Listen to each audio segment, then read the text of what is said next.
আসসালামু আলাইকুম প্রিয় দর্শকরা, আমরা আজকে যে অনুষ্ঠানটা শুরু করতে যাচ্ছি সেটা হচ্ছে বই কথা, রকমারি.com বই কথা।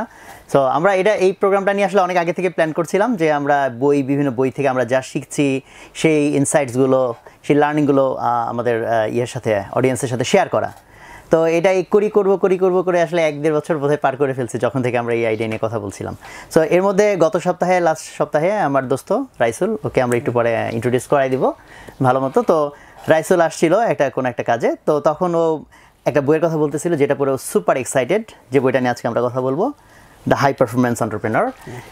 সো এই বইটা পড়েও দেখলাম যে খুব এক্সাইটেড, এবং ও আমাকে বলতেছিল যে প্রত্যেকটা এন্টারপ্রেনারকে এটা জোর করে হলেও পড়ানো উচিত বা এটার পাঠ্য বই করা উচিত এন্টারপ্রেনারদের জন্য। তো আমি দেখলাম যে he is in entrepreneurship for 2006 থেকে 19, 13 বছর, এবং 13 বছর ও আলহামদুলিল্লাহ অনেক বড় একটা কোম্পানি তৈরি করছে। এবং একটা বই পড়েও এত এক্সাইটেড যে তার মানে ডেফিনেটলি ও এমন কিছু এখানে খুঁজে পেয়েছে যে 13 বছর ধরে এন্টারপ্রাইজ চালাতেও হয়তো ওই জিনিসগুলো ওর মাথায় আসে নাই বা ও ওইভাবে চিন্তা করে নাই। তখন আমি বললাম যে দোস্ত, তাহলে আমরা তো অনেকদিন ধরে প্ল্যান করতেছি যে ভিডিও বানাবো, তোর দিয়ে শুরু। তো সেখান থেকেই ওকে বললাম যে তুই তাহলে বইটা রিভাইজ দে। আর আমি বললাম যেটা যে আমি এই বইটা এখনো পড়ি নাই, তো আমি জানি না, তো এটা আরও ভালো হবে, কারণ হচ্ছে আমি যদি বইটা সম্পর্কে কিছু জানি না, তো তুই যখন কথা বলবি তখন হচ্ছে যে আমি একটা নর্মাল অডিয়েন্সের মতো বোঝার চেষ্টা করব, এবং না বুঝলে বারবার জিজ্ঞেস করব। তারপরে যেটা হলো যে আমি ভাবলাম যে যেহেতু আমার এটা অ্যাঙ্করিং করা লাগবে, আমার একটু প্রশ্ন করতে হয় মাঝে মাঝে, একটু করতে হবে প্রশ্ন। সো আমি বেটার হচ্ছে বইয়ের কী চ্যাপ্টার আছে একটু উল্টায় দেখি। তো উল্টায় দেখতে গিয়া আমি ওই দিন ওয়াইফকে নিয়ে যে ডাক্তার দেখাতে গেছি, বই হাতে নিয়ে গেছি। ভাবলাম যে মাঝে মাঝে ওয়েট করা লাগে, সো বেটার বইটা একটু দেখি কী আছে। দেখতে গিয়ে একটু ভূমিকা পড়তে শুরু করলাম, তারপরে গেলাম আই গট হুকড। আমি অলরেডি পরে এই বইটা জাস্ট দেখতে চাইছিলাম কি আছে, দেখতে দেখতে আমি প্রায় 117 না কত পেজ পর্যন্ত পড়ে ফেলছি, অর্ধেক হয়ে গেছে। So actually I also goat fascinated যে মানে অনেক মজার বিষয় হচ্ছে ইন্ডিয়ান কনটেক্সটে যেহেতু তার এন্টারপ্রাইজ, তো যাক আমি বেশি কথা না বলি, মানে এইটুকু সাথে বলার জন্য যে বইটা অ্যাকচুয়ালি সিরিয়াসলি ভালো লাগছে, যদিও এখনও পুরো শেষ করি নাই। সো হেয়ার ইজ রাইসুলকে ইন্ট্রোডিউস করাই দেই। রাইসুল আমার বইটার বন্ধু, আমরা একই ডিপার্টমেন্টে একই সেকশনে ছিলাম ট্রিপলিতে। আমাদের টোটাল এই বুয়েট থেকেই বোধহয় খুব কম লোক এন্টারপ্রেনারশিপে যায়। সো আমরা জানি না কীভাবে আমরা দুইজন একই সেকশনের লোক এন্টারপ্রেনারশিপে আসছি। অ্যান্ড রাইসুলের কোম্পানির নাম ব্রেইন স্টেশন। সো আমি রাইসুল, তুই একটু নিজের মতো করে পরিচয়টা দে, ভালো হয়। সো আমি রাইসুল কবির, ব্রেইন স্টেশনে সি হিসেবে আছি, এবং সোহাগের friend, very lucky to be your friend actually this. আর ব্রেইন স্টেশনের ব্যাপারে যদি বলি, ব্রেইন স্টেশন বাংলাদেশের one of the largest software company. In terms of people আমরা এখন 256 জন, সো বাংলাদেশের ওয়ান অফ দ্য টপ 6। আর আমি যদি বলি যে ফুললি লোকাল ওন্ড, জিরো থেকে গ্রো করা, একেবারে ছোট্ট 4 জন পিপলের টিম থেকে আস্তে আস্তে নিজেদের প্রফিট দিয়ে বাড়তে গ্রো করা কোম্পানি, তাহলে প্রবাবলি দ্য লার্জেস্ট। তো I am very proud of this. আমি এটা আরেকটু খুলে দর্শকদের জন্য বলি যে বাংলাদেশে একটা কোম্পানি যেটার সাইজ 250 জন প্লাস ইঞ্জিনিয়ার, কিন্তু এটা সফটওয়্যার ইঞ্জিনিয়ার। তো তাদেরকে যে লেভেল অফ স্যালারি দিতে হয়, এটা যদি নর্মাল সফটওয়্যার কোম্পানি না হয়ে ট্র্যাডিশনাল কোম্পানি হয়তো যে পরিমাণ বেতন ওকে মান্থলি দিতে হচ্ছে, এটা দিয়ে অ্যাটলিস্ট 7 থেকে 800 লোকের কোম্পানি বলা যায়, আমার এস্টিমেশন, রাইট? ওকে, গ্রেট। তো এই যে আর কি। আর বাংলাদেশে সবাই বলে যে ভালো ডেভেলপার পাওয়া যাচ্ছে না বা ইত্যাদি। তো আমরা গিয়েছি যেমন খুব বিউটিফুল প্রসেস তৈরি করছি, যাতে গিয়েছে আমরা সারা বাংলাদেশ থেকে আর কি ভালো ট্যালেন্ট পাই। ব্রেইন স্টেশন 23 নামটার একটা ইন্টারেস্টিং ঘটনা আছে, সেটা গিয়েছে আমরা বলি যে station of top brains located at latitude 23, because ঢাকার ল্যাটিচিউড 23। সো আমরা গিয়েছি ওই জায়গাটাতে খুব ভালো যে finding very good talents, and especially in terms of software development. Okay, great. So এই আর কি short introduction about us. আর about me, আসলে ব্রেইন স্টেশনের বাইরে আর তেমন কিছু নাই। আমি গ্র্যাজুয়েশনের পরই কোম্পানি শুরু করি। আমি ইনফ্যাক্ট ইন্টারের পর থেকেই কিছু কিছু জব করতাম কম্পিউটারে, তারপরে গ্র্যাজুয়েশন করতে করতে দেখি যে অলরেডি 6 বছর এক্সপিরিয়েন্স হয়ে গেছে। হ্যাঁ, তুই তো কি জানি ওই যে ক্লাস বাংটাং ম্যাডাম তাই আউটসোর্সিং করতি না? আউটসোর্সিং করতাম, তারপর প্যারাডাইম ম্যাচ জব করতাম। ইনফ্যাক্ট এখন যেটা freelancer.com ওটা ছিল 2005 সালে, ওখানে আমি ফ্রিল্যান্সিং করতাম, ওটার নাম ছিল গেটের ফ্রিল্যান্সার। ইন্টারেস্টিংলি ওই সময়ে 2005-এ হয়েছে আমাদের পিএল ব্রেকের সময় 1 মাসে প্রায় $3000 মতন ইনকাম করতাম, যেটা ইভেন এখনো করি না। So yeah, that was me. So তো আমরা মানে আমি বইটার ব্যাপারে আসলে ইন্টারেস্টিংলি আর কি। ওকে, সো আমরা বইটাতে ঢুকবো। সো আমি তার আগে কুইক একটা জিনিস জানতে চাই যে তোর কোম্পানি সম্পর্কে তুই এমন তিনটা জিনিস যদি বলতে বলি, যে তিনটা জিনিস বলতে তুই খুব প্রাউড ফিল করি, গুড ফিল করি, এরকম তিনটা জিনিস কি হতে পারে? So number one is our people and culture associated. মানে আমি নিচে ইলেকট্রিক্যাল ইলেকট্রনিক্সে পড়ছি, সো যেহেতু আমি কম্পিউটারে পড়িনি, তো আমি কিন্তু ট্র্যাডিশনাল কম্পিউটার ইঞ্জিনিয়ারের থেকে একটু বাইরে। তো যেহেতু আমি নিজে জাস্ট বই পড়ে শিখছি, তো আমার কাছে মনে হয় যে এনিথিং ইজ পসিবল। তো যার জন্য আমাদের পুরো অর্গানাইজেশনটাতে এরকম একটা কালচার হয়েছে যে আমাদের যখন যেটা দরকার হইতেছে তখন সেটা শিখে নিয়ে খুব ভালো কাজ করে ফেলতেছি, ক্লায়েন্টরা খুব হ্যাপি হইতেছে, এবং হলো গিয়ে যে কোনো কিছু দিয়ে আমাদের কালচারটা আটকানো না। যেমন হলো গিয়েছে আমাদের অফিস টাইম আছে, সকাল 8টার সময় যে কেউ আসতে পারে, অথবা দুপুর 12টা 1টার সময় 2টার সময় আসতে পারে। কেউ যদি দেরি করে আসে কোনো পেনাল্টি নেই, কেউ যদি বেশি সময় অফিস করে কোনো রিওয়ার্ড নেই। মানে টিমওয়ার্কের প্রবলেম হয় না, যে যদি টিমের পার্ট হয় তাহলে 8জন টিম মেম্বাররা মিলে আলোচনা করে তারা ডিসাইড করে নেবে যে সবাই কয়টার সময় আসবে। কোনো টিম হয়তো বা ডিসাইড করলে 11টার সময় আসবে, তাহলে 11টার সময় আসতে আসে কেউ, কোনো টিম হয়তো বা ডিসাইড।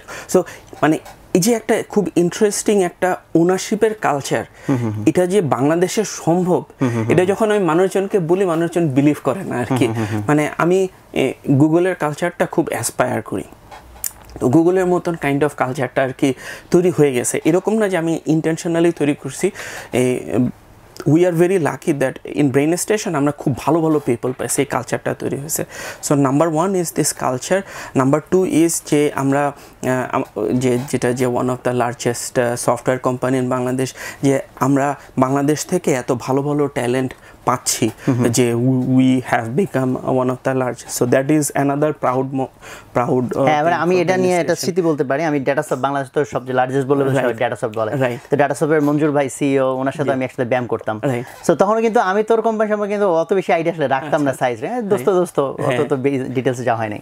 তা আমি মঞ্জুর ভাইরে সেই আরো 3-4 বছর আগে জিজ্ঞেস করছি যে ভাই ডাটাসফট তো অনেক বড়, সেকেন্ড থার্ড তো কারো এরকম নাম যায় না, সো আপনি যদি মনে করেন যে আপনার ডাটাসফটকে বিট কে করতে পারে, তখন সে বলছে brain station. Then I got amazed যে ওয়াও, আই ওয়াজ প্রাউড। কিন্তু ডেটাসফট আসলে আমাদের থেকে অনেক বড়। ডেটাসফট এখন 430 জন বা 450 জন এরকম, বাট সাপোর্টে বোধহয় ওদের আরো অনেক লোক আছে। হ্যাঁ, ইঞ্জিনিয়ার বোধহয় 400 এরকম আর কি। তো সেই জায়গাতেও লোক যে আমরা 256। সো বাট ওটা আর কি যে মানে যে one of the top. So that is very proud, big proud moment for us. Okay. And what is the third one? Third one হলো গিয়েছে এই জায়গাটাতে একটু সফটওয়্যার যে আমরা যেসব কাজ করছি সেগুলোর দিকে যদি একটা এক্সাম্পলের দিকে চলে যাই, যেমন আমরা সিটি ব্যাংকের সিটি টাচ মোবাইল অ্যাপ্লিকেশনটা করছি, এবং এটা মানে this became the number 1 internet banking application internationally এবং লোকালি রিনাউন্ড, যে এটা নাম্বার 1 ইন্টারনেট ব্যাংকিং অ্যাপ্লিকেশন হয়েছে। তো এই জিনিসটা আমার জন্য খুব প্রাউড মোমেন্ট এই কারণ হচ্ছে হলো গিয়েছে সাপোজ ওর মানে বাংলাদেশের বেশিরভাগ ব্যাংকই বিদেশে সফটওয়্যার ডেভেলপমেন্ট করাতে চায়, এবং সিটি ব্যাংকও প্রথমে বিদেশ থেকে সফটওয়্যার ডেভেলপমেন্ট করাচ্ছিল, কিন্তু অত ভালো হচ্ছিল না। মানে সিটি ব্যাংকের যে চেয়ারম্যান ছিলেন রুবেল আজিজ সাহেব, মানে উনি খুব ভিশনারি, উনি কন্টিনিউয়াসলি অনেক ফিচার চায়, এত ফিচার ইন্টারন্যাশনাল কোম্পানি দিতে পারতেছে পারতেছিল না। তো আমরা ওদের সাথে পার্টনারশিপে এরকম বিউটিফুল সিকিউরড একটা অ্যাপ্লিকেশন করছি যে এত মানে অন্যান্য সব ব্যাংকের তুলনায় অনেক বেশি ট্রানজ্যাকশন হয় এবং ভালো একটা গ্রো করছে। তো এরকম একটা অ্যাপ্লিকেশন বানাইতে পারছি, that is a very proud moment for us. এটার বাইরে আরো অনেক অ্যাপ্লিকেশন করছি, বাট লোকাল কনটেক্সটে আই এম ভেরি প্রাউড যে আমরা ব্যাংকের একটা সফটওয়্যার তো অনেক সিকিউর এন্ড Exactly. হ্যাঁ ডেফিনেটলি। সো তাহলে দোস্ত চল আমরা বইয়ের ভিতরে ঢুকি। সো অনেক মানে বই, এবং আমি যখন যেটুকু পড়ছি মনে হচ্ছিল যে মানে অনেক জায়গায় আমি কিন্তু দাগাইছি এন্ড মার্ক করছি যে আরে এটাও খুব ভ্যালুয়েবল, খুব ভ্যালুয়েবল। সো এই বই থেকে যদি আসলে আমরা অল্প কয়েকটা লেসন শেয়ার করতে চাই, সেটা হয়তো ডিফিকাল্ট হবে, কারণ অল্প বলতে গেলেও দেখা যাবে যে খুব অল্প বলতে গেলে অনেক কিছু বলা হচ্ছে, রাইট? সো তাহলে শুরু করতে পারি আমরা, মানে কোত্থেকে শুরু করতে চাস? শুরু থেকে শুরু করে সিরিয়ালি যেতে পারি। হ্যাঁ হ্যাঁ হ্যাঁ। তো আমার কাছে এই বইটা যে কারণে খুব ইন্টারেস্টিং লাগছে সেটা হলো গিয়েছে মানে this is not about start up or not about entrepreneurship, this is about high performance entrepreneur, যেটা আর কি লেখা আছে হাই পারফরমেন্স এন্টারপ্রেনার। মানে এটা কিভাবে করে একটা লার্জার এন্টারপ্রাইজ আমি তৈরি করব, ম্যানেজ করব সেটার উপরে। এবং আমি এক্স্যাক্টলি এই জায়গাটাতেই স্ট্রাগল করছিলাম যে আমাদের কোম্পানি যেমন মানে র্যাপিডলি, আল্লাহর মধ্যে বেশ র্যাপিডলি গ্রোয়িং কোম্পানি, তো হাউ ডু আই ম্যানেজ এবং হাউ ডু আই লার্ন অন্যান্য কোম্পানির কাছ থেকে ইত্যাদি। তো ওই জিনিসগুলো যেমন হলো গিয়েছে এই বইটাতে খুব অ্যাড্রেস করতেছে। তো যেমন হলো গিয়েছে, এবং এটা এমন একটা জার্নিকে সুব্রত বাগচি নিয়ে আসছে, যেই জার্নিটা অ্যাচিভেবল বলতে কি, মানে আমার মনে হয় ওই জায়গাটা ইন্টারাপ্ট করি, মানে সুব্রত বাগচিকে নিয়ে মনে একটু কথা বললে নিলে ভালো হয়। কারণ হচ্ছে যে মানে আমরা তো মেজরিটি এন্টারপ্রেনারশিপের বই পড়ি যেটা একাডেমিশিয়ানদের লেখা, আর নিজের হয়তো ফার্স্ট হ্যান্ড এক্সপেরিয়েন্স। ওই জায়গাটা আর কি ইন্টারেস্টিং। জি এক্স্যাক্টলি, ওই জায়গাটা ইন্টারেস্টিং যে বেশিরভাগ সময় কিন্তু এন্টারপ্রেনার নিজে লেখে না যে সে কিভাবে করে জার্নিটা স্টার্ট করলো। তাতে এত ভেজাল সে লিখবে এক্স্যাক্টলি, তার তো এটা লেখার আসলে প্র্যাকটিক্যালি সময় নাই আর কি। তো যেমন রিচার্ড ব্রানসন লেখে, কিন্তু রিচার্ড ব্রানসন কিন্তু নিজেই বলে যে আমি নিজে লিখি না, আমি বলি কেউ একজন আর কি লিখে দিতেছে। এবং মানে রিচার্ড ব্রানসন তো গ্রুপ অফ কোম্পানিজ করছে, তো একটা কোম্পানি কিভাবে করে সাকসেসফুল করা যায় ওই জায়গাটাতে মানে ইনডেপথ লেখা কিন্তু রিচার্ড ব্রানসনের কম। এই বইটাতে যেমন হলো গিয়েছে আমি সফটওয়্যার ইন্ডাস্ট্রিতে আসছি, সে সফটওয়্যার ইন্ডাস্ট্রির ব্যাপারেই লিখছে এবং একটা অ্যাচিভেবল টার্গেট, যেমন 3,500 পিপল মাইন্ডট্রিতে, মানে কোম্পানি যেটা মাইন্ডট্রিতে সে 3,500 পিপল। তো এবং এই বইটা 2006 লেখা, সো 2006 3,500 পিপল, $100 মিলিয়ন। এখন ওদের সাইজ কত হবে? মাইন্ডট্রি 20,000 এর মতো, 20,000 মতো পিপল।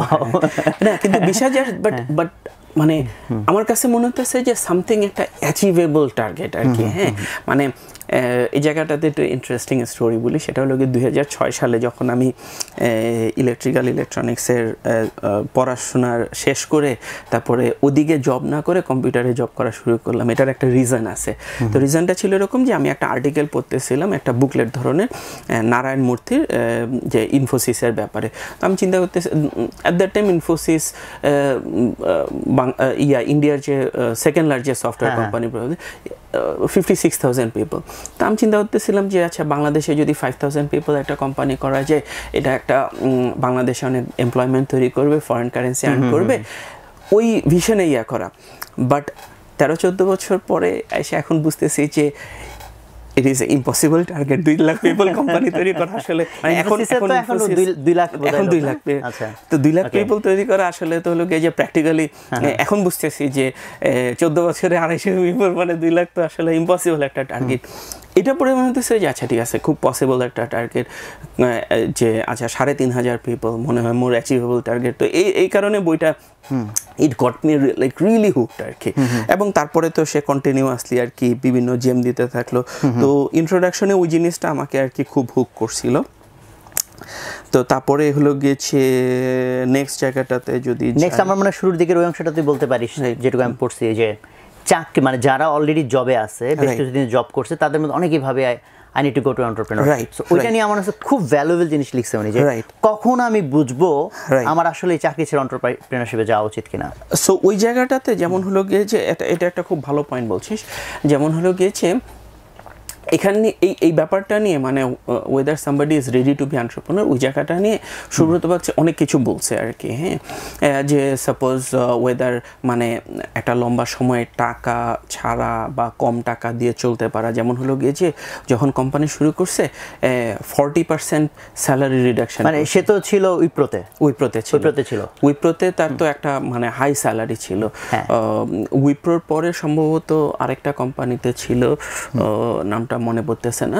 তারপরে ওই কোম্পানিতে একটা ভালো বেতন ছিল এবং ওই বেতনের প্রায় 50% অর্ধেক বেতনে সে হলো গিয়ে যে নিজের কোম্পানি শুরু করছে। তো এই জায়গাটাতে একটা ইন্টারেস্টিং ব্যাপার আছে, নিজের কোম্পানিতেও সে কিন্তু স্যালারি নিত, বিকজ ওরা যেমন 9 জন পার্টনার মিলে কোম্পানি শুরু করছিল, অনেকগুলো পার্টনার আর কি। সো স্যালারি নিত, কিন্তু একটা খুব কম স্যালারি নিত যাতে এটা এই কোম্পানিটাকে হার্ড না করে আর কি। So that was very interesting যে এই পরিমাণ স্যালারি কাট নিতে পারা। ইভেন 2000 সালে 99-এ যখন শুরু করছে তখন স্যালারি কাট নিছে, ভালো কথা।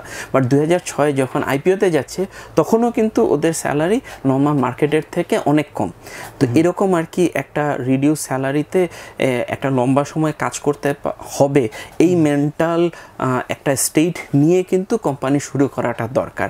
তারপরে যেমন অন্যান্য ব্যাপারগুলো বলছে যে অনেকে সাপোজ ফেমের জন্য বা হলো গিয়েছে somebody wants to be his own boss, এই কারণে। কিন্তু এন্টারপ্রেনারশিপে মানে তুই তো কোম্পানি চালাস, তুই বুঝিস যে অল অফ ইউর এমপ্লয়িজ আর also kind of your boss, কারণ একসাথে যদি 10 জন এসে একটা জিনিস বলে you have to listen. All of your clients আর also kind of your boss. আয়সা যদি একটা গালি দেয় তারপরে কিন্তু এখন তো সোশ্যাল মিডিয়া হয়ে আরো বিপদ হয়ে গেছে আর কি। So everybody becomes your boss.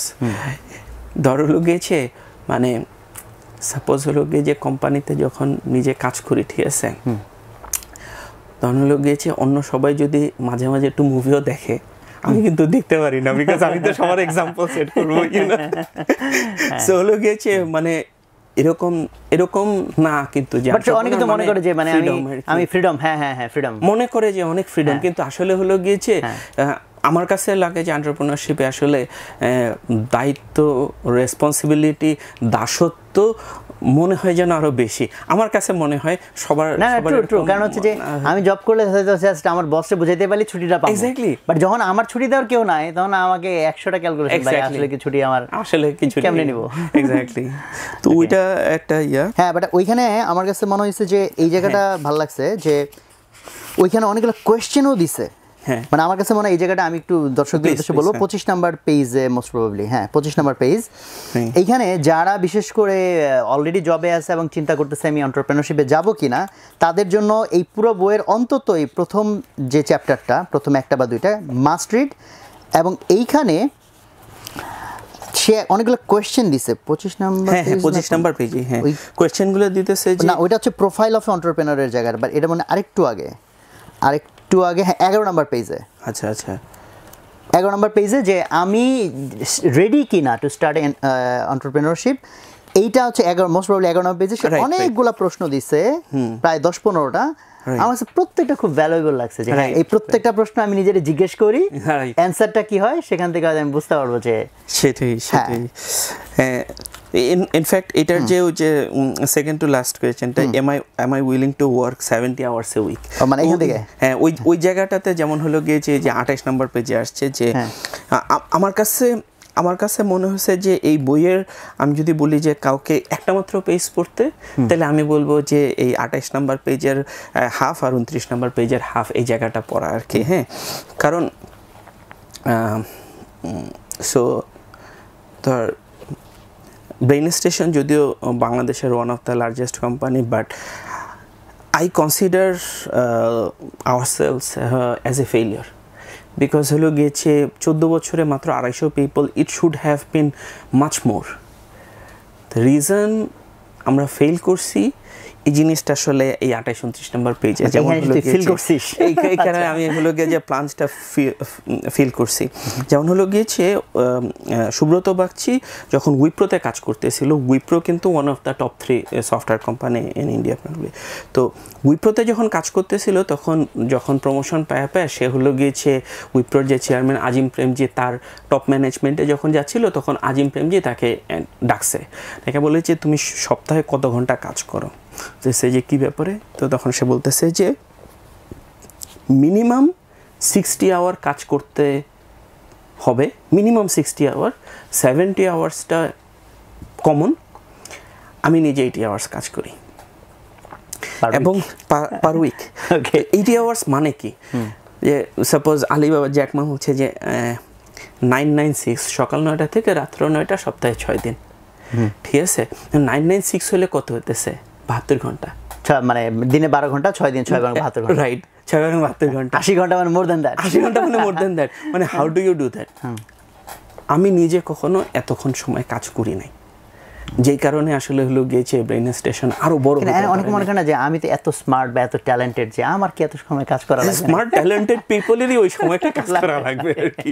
আজিম প্রেমজির লাগে, এক্স্যাক্টলি, আজিম প্রেমজির লাগে, এক্স্যাক্টলি আজিম প্রেমজির লাগে, সুব্রত বাগচির লাগে। সো ওইটা আর কি, যে ওই জায়গাটা, এটা একটা ব্যাপার ছিল। আর নেক্সট যেটা ছিল যে অ্যাভারেজ 140 দিন বছরে ট্রাভেল করা। 140 দিন মানে কি, মানে ওর বিজনেসের জন্য প্রচুর তো ট্রাভেল করতে হয়, বিকজ প্রচুর ট্রাভেল করতে হয়, যে দ্যাট মিনস হলো গিয়ে প্রত্যেক মাসে 10-12 দিন করে ট্রাভেল করা।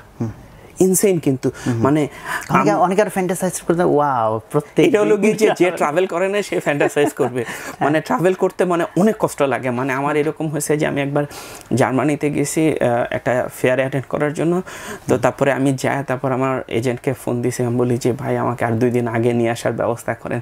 সে বলে যে 2 দিন আগে আনতে গেলে আরও 20,000 টাকা লাগবে। বলি যে যা লাগে করেন, আমাকে 2 দিন আগে, মানে আমি খুব হোমসিক ফিল করি। And that actually becomes a limiting factor. Yes, we need to travel a lot, we need to meet lot of client, মানে then actually হলো গিয়েছে একটা বড় সাকসেসফুল কোম্পানি হবে, যে এই সময়টা দেওয়া, এই স্যাক্রিফাইসটা দেওয়া করা আর কি, যে এই 10-12 দিন, মাসে 10-12 দিন ফ্যামিলিকে ছেড়ে আলাদা থাকা। তো বিদেশে যে সেটেল হওয়া না, সেটেল হওয়ার মানে এখানের পয়েন্টটা তাহলে এটা বলা যায় যে তুই এখানে এসে ফিল করছিস যে the level of commitment you need to have, level of commitment, বা লেভেল অফ কি বলে যে পরিশ্রমটা আমার করতে হবে, রাইট, সেইটার অ্যাকচুয়ালি মানে ধারণাটাই হয়তো আমাদের রাইট, এক্স্যাক্টলি। তো ওই জায়গাটাতে হলো গিয়েছে, মানে আমার কাছে এই কারণে এই বইটার ওই জিনিসটা খুব ভালো লাগছে, যে সাপোজ আমি এই জায়গাতে আছি, ওরা এই জায়গাটাতে আছে, গ্যাপটা এক্স্যাক্টলি কোন জায়গাটাতে, এই গ্যাপটা আমি খুব খুব ক্লিয়ারলি আর কি বুঝতে পারি যে আচ্ছা ঠিক আছে, এখন আমার এই জিনিসটা করা দরকার। Before this I was like আচ্ছা ঠিক আছে, মানে একটা অন্ধ যেভাবে করে রাস্তা, বা সরি, একটা অন্ধকারের মধ্যে মানুষ যেভাবে করে রাস্তা চলে, যে আমি একটু লাইট ফালায় দেখি যে আচ্ছা এই জায়গাটাতে কিছু দূর রাস্তা গেছে, এই জায়গাটাতে কিছু দূর রাস্তা গেছে, আমি খুঁজে খুঁজে দেখতেছি। এখানে হলো গিয়ে যে আমাকে অনেক দূর পথ দেখা দিতেছে, যে আচ্ছা আমরা এইভাবে করে, তাহলে ইনিশিয়ালি বলা যায় যে হ্যাঁ আমরা এটুকু বুঝলাম যে হেভি লেভেলে কাজ করতে হবে, রাইট, বাট কি করতে হবে, 80 ঘন্টা করব, বাট কি করব, সেই জিনিসটা এই বইটাই হচ্ছে পরে এক্স্যাক্টলি ওই জিনিসটা প্রত্যেকটা স্টেপে আর কি ইয়া করছে।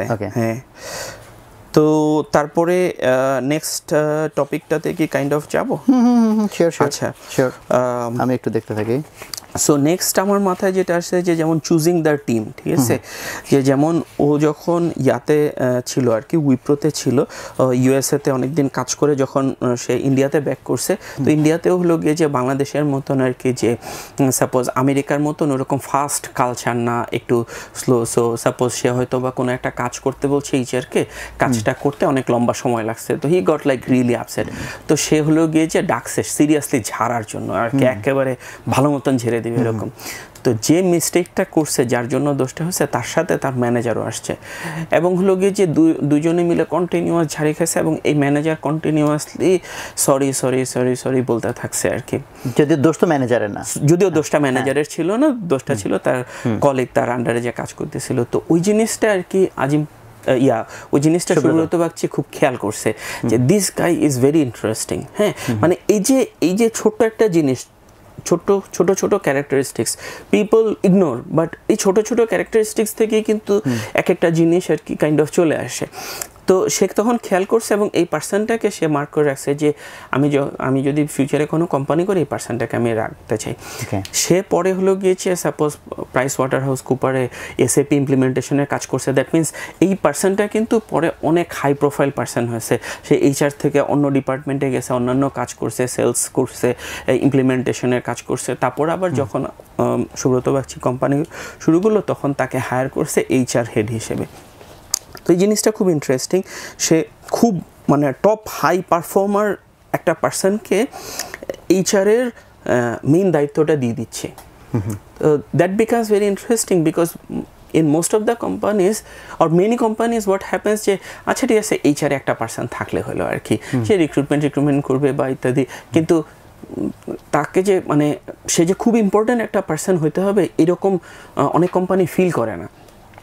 অন দ্য আদার হ্যান্ড আমাদের কোম্পানির সাকসেস যতটুকু যাই আছে এটার একটা মেইন কন্ট্রিবিউশন যাই হলো গিয়ে যে আমার HR team, we have like one of the best HR team in Bangladesh. So আমার এই এইচআর টিমটা was formed by my friend Raju. তো ও যেমন আমি জানতাম যে he was like really good capable person, এবং 2008 সালে তখন আমি ওকে বললাম যে দোস্ত আমাকে একটু হেল্প কর এইচআর টিমটা করার জন্য, এবং ওই জায়গাটাতে সিরিয়াসলি ফোকাস করছি, ওই জায়গাটাতে রিএমফাসাইজ করছে যে HR unit to really focus on, এবং হলো গিয়েছে ফার্দার আর কি সাপোজ ট্রেনিং করা, কালচার তৈরি করা, এই জায়গাটাতে সিরিয়াসলি মানে হচ্ছে যে রাইট পিপল যদি চুজ করতে হয় তাহলে এইচআর আমার যদি স্ট্রং হয়, রাইট মানে প্রথমে এন্টারপ্রেনার রাইট জায়গায় রাইট লোককে বসে এইচআরটাকে স্ট্রং করলে দেন পরবর্তী আরো রাইট পিপলকে সে এক্স্যাক্টলি ওকে। সো এটা আমার কাছে মনে হয়েছে যে খুব ইম্পর্ট্যান্ট একটা আর কি জায়গা। ওকে। তো তারপরে যেমন মিশন ভিশন ভ্যালুজ ওই জায়গাটাতে যদি করি, যেমন ভ্যালুজের জায়গাটাতে 78 পেজে যেমন ওরা ভ্যালুজ ডিফাইন করতেছে ক্লাস, যে caring, learning, achieving, sharing and social responsibility. তো ভ্যালুটা আমি ইনফ্যাক্ট হলো গিয়েছে আগে অত ভালো বুঝতে পারিনি, বাট আমরা আগে যেমন ভিশন মিশন, আমি ভাবতাম ভিশন মিশন হচ্ছে কিছু কথা সুন্দর লেখা কেন এটা দরকার, হ্যাঁ। কিন্তু যখন কোম্পানি বড় হইতেছে এখন আমি দেখতেছি যে ভ্যালুজের মাধ্যমে কিন্তু অর্গানাইজেশনের কালচারটাকে হারনেস করা হবে, কাল্টিভেট করা হবে, গ্রো করা হবে।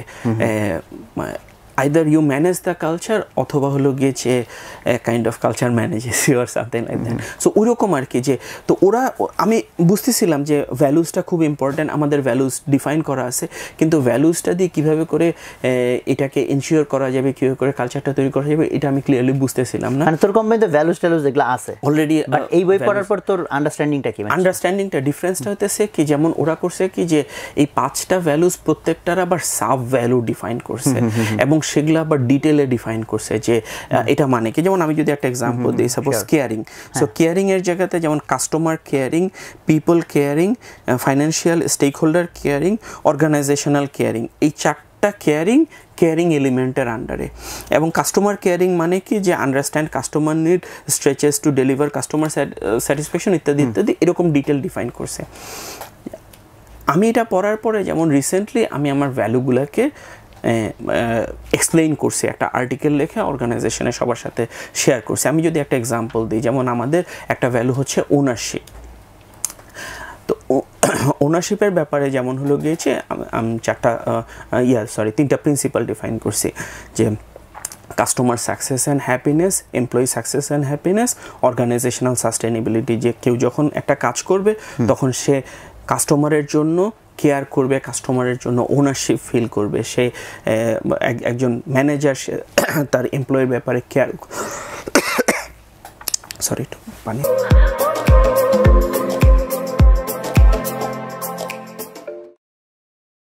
ওকে। যে কাশির বিরতির পর আমরা ফিরে আসলাম।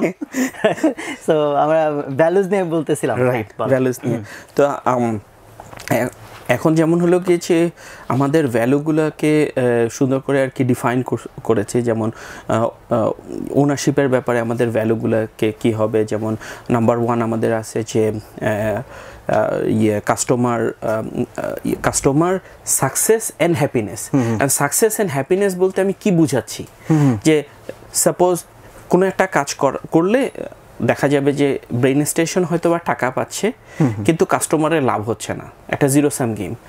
আমরা বুঝতেছি যে এই কাজটা করলে হয়তো বা কাস্টমারের লাভ হবে। আমি যদি একেবারে স্পেসিফিক এক্সাম্পল দিই, যেমন প্রজেক্ট ম্যানেজার বলতেছে ক্লায়েন্টকে যে আচ্ছা এটার জন্য আমাদের ক্লাউড সার্ভিস কিনতে হবে, তো তখন হলো গিয়ে যে আমি বললাম যে আচ্ছা ক্লাউড সার্ভিস কিনতে হবে, এখন ক্লাউড সার্ভিস তো আমরা সেল করি, তো তাহলে তো ব্রেন স্টেশন টাকা পাবে, কিন্তু আমি জানি যে সে স্টার্ট আপ এবং স্টার্ট আপ হিসেবে গুগলের কাছে অ্যাপ্লাই করলে গুগল অনেক সময় $20,000 পর্যন্ত ক্লাউড ফ্রি দেয়। তো আমি বললাম যে আচ্ছা ক্লায়েন্টকে তখন আমি বললাম যে আপনি তাহলে গুগলের কাছে একটা অ্যাপ্লাই করে দেখেন যে আপনাকে $20,000 ফ্রি দিচ্ছে কিনা। তাতে কিন্তু ব্রেন স্টেশন রেভিনিউ আর্ন করতেছে না, বরং ব্রেন স্টেশন কিছু রেভিনিউ ইনকাম অপরচুনিটি থেকে মিস করতেছে, কিন্তু উই ওয়ান্ট কাস্টমার সাকসেস। তো এই স্টোরিটা যখন আমি লোকজনকে বলতেছি তখন কিন্তু লোকজন এই ভ্যালুসটার সাথে কানেক্টেড হচ্ছে। তো এই জায়গাটা তার মানে যে ভ্যালুসটা জাস্ট লিখলেই হবে না, এটা আমাকে এক্সারসাইজ করতে হবে, তার জন্য লাগলে আমার স্যাক্রিফাইস করতে হবে, রাইট। তো এই এক্সাম্পলটা আমি স্টোরিতে লিখছি, আমি আর্টিকেলে লিখছি এবং সেটা সবার সাথে শেয়ার করা হয়েছে। বাট এখানে ওরা যেটা করছে এটা আরো বিউটিফুল, যে প্রত্যেকটা ভ্যালুজের আন্ডারে সাব ভ্যালু ডিফাইন করা, সেইটার ডিটেলটা ডিফাইন করা এবং সেইটা পারফরমেন্স রিভিউতে নিয়ে আসা, যাতে পিপল জানে যে these are our values, we should follow them. এবং হলো গিয়েছে সামটাইমস কোম্পানির স্যাক্রিফাইসও করা, যেমন হতেছে হলো গিয়েছে এরকম যে এখানে যেটা বলতেছিল যে organisation's conviction to gets tested when the management team has to pay a price কীরকম, যেমন সাপোজ একটা ভ্যালু আছে ইন্টিগ্রিটি, যে আমি অনেস্টলি কাজ করব। এখন একটা কাস্টমার হয়তো বলছে যে এরকম প্রাইস না হলে আমি কাজ দিব না পার আওয়ার, সাপোজ আমরা যেমন পার ম্যান্ডেতে কাজ করি। তো এখন আমাদেরকে যেমন একটা ব্যাংকার কি বলছে যে আচ্ছা আমরা 5,000 টাকা পার ম্যান্ডে না হলে কাজ দিতে পারবো না। তো আমরা দেখতেছি যে আচ্ছা 5,000 আমরা কত ম্যান্ডে চার্জ করবো সেটা তো আমাদের কন্ট্রোলে। আমরা যদি ডাবল ম্যান্ডে চার্জ করি তাহলে তো অটোমেটিক্যালি 10,000 হয়ে যায়, কিন্তু আমরা ডিসাইড করলাম যে না আমরা এটা করবো না, because this is against our value. So rather হলো গিয়েছে we would stick to our honesty. অনেক অডিয়েন্স হয়তো ম্যান্ডেট বিষয়টা ক্লিয়ার না হতে পারে, আমি একটু খুলে বলি যে মানে ও যে ঘটনাটা মাত্র বললো যে চার্জটা হয় এরকম যে আমার একজন লোক যদি একদিন কাজ করে তাহলে ওই কোম্পানি আমাকে 5,000 টাকা দিবে।